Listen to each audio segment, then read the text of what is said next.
So I think Enyong made my job really easy by introducing dengue and also introducing T cells. And so I can directly dive into the topic. But what I want to say is why dengue and obesity and why I'm interested in dengue, obesity, and metabolic diseases. So dengue has been increasing globally, but specifically the increase has been in middle and high countries with middle and high socio-demographic index, and more dengue cases in adults. So this, of course, changes how the dynamics. So this study from Thailand shows, there's an aging population in all countries, but the incidence of dengue hemorrhagic fever in the adult population doesn't go parallelly with the increase in the age of the population. So there's more and more cases in adults. And this, of course, so adults tend to have metabolic disease, obesity, old individuals, pregnancy. So all these things complicate the occurrence of severe dengue. So as Enyong just showed, of course, secondary dengue is a risk factor for severe dengue. But things like diabetes, the risk of getting severe dengue is several folds higher in individuals who have diabetes than in individuals who experience a secondary dengue infection. So these things do seem to play an enormous role or bigger role as more and more adults are getting infected, and more of the population in all countries tend to have all these metabolic diseases. So they have several studies showing that, very large ones showing that obese individuals tend to have more severe disease, lower platelet counts, higher hematocrits, systematic reviews showing obese patients were 50% more likely to develop severe dengue, 30% or 38% higher chance of getting severe dengue. So these are all in hospitalized patients. Obese patients do tend to get severe dengue. And I won't go through this island-wide study we did in Sri Lanka, where we showed that it's not just increased severe dengue in hospitalized patients, but obese children were more likely to be hospitalized when they got infected with dengue. So this is where we are going with the obesity angle. Now, a lot of dengue infections are asymptomatic, about 60 to 75% are asymptomatic. And the ones who develop, that can change, of course, based on several factors, the virus serotype, genotype, and so on, the timing of infection. But those who do develop symptomatic infection then go on to develop plasma leakage. And that is one of the dreaded complications of dengue, because, and about 37% are supposed to develop plasma leakage according to a systematic review. But looking at the historical data where fluid management was not routinely carried out and people didn't know what to do, if you just let people have plasma leakage, the mortality rate is around 20%. So that's pretty high mortality rates. So with the increase in obesity, diabetes, and all these metabolic diseases, we are going to see more and more patients with severe dengue. Now, coming from Sri Lanka, we have lots of dengue. And although I just showed you in a systematic review about 37% develop plasma leakage, we are seeing more and more patients in Sri Lanka develop plasma leakage. And so this is a hospital, tertiary care hospital from Colombo. And looking at our latest data, about 50% of adults do have central obesity. So when I say central obesity, I mean the waist circumference above the cutoff values. And we are okay with bleeding because we treat plasma leakage well. But of course, about 9% of patients do develop severe dengue, also based on the liver enzyme values, according to the 2009 WHO guidelines. And obese individuals were more likely to have liver dysfunction and also more likely to have increased inflammatory markers. And also more likely to have a dengue hemorrhagic fever as well. So I won't go through all the studies talking about T cells, and Enyong did all that job, so thank you so much. But just want to highlight this beautiful study done by Laura Rivino and Sophie Jacob's group, looking at single-cell transcriptomics and phenotype of T cells.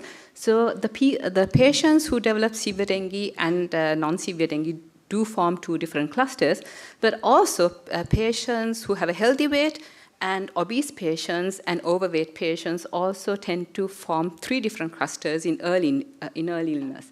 And also patients with more severe disease tend to have expression of markers like PD-1 and so on, which is associated with T-cell dysfunction and activation as well.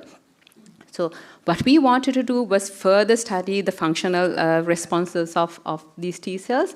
So here so most of the studies have used either NS3 or NS1 overlapping peptides or just one serotype. So we use these peptides put together by MabTech, 90 peptides targeting CD4, 109 targeting CD8 epitopes defined. And of course, the CD4s were mainly against capsid and NS3, and CD8s mainly against NS3 and NS5. And what we found was, as Eng Yong showed, our results and our previous results also show that patients who go on to develop mild illness, so this is the first time point is in early illness, second time point is in 5 to 6 days of 7 days of illness, and patients who go on to develop mild illness have expansion of their T-cell responses, peptide-specific T-cell responses. Patients who go on to develop dengue hemorrhagic fever do not have expansion of their T-cell responses between these two time points.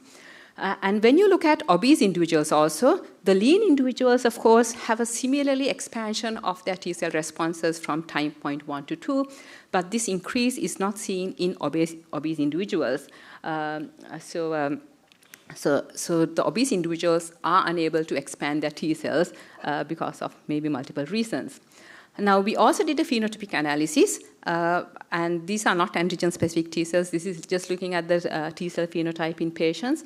So just the overall T cells, the patients who had dengue hemorrhagic fever had less effector memory T cells overall, but their T cells were significantly more highly activated by expression of CD38, both CD4s and especially CD8 T cells in patients who had dengue hemorrhagic fever. We did look at TEMRA as well, but because this was a hospitalized population, we didn't see the same results as TINECABE, which looked at asymptomatic dengue versus non-hospitalized and hospitalized. So this was all hospitalized patients, which we didn't see any difference, and also different time point, not early and late. So we were very interested in CLA expression because earlier it has shown that CLA is expressed in a lot of T cells in dengue, but not looked at in the context of disease severity.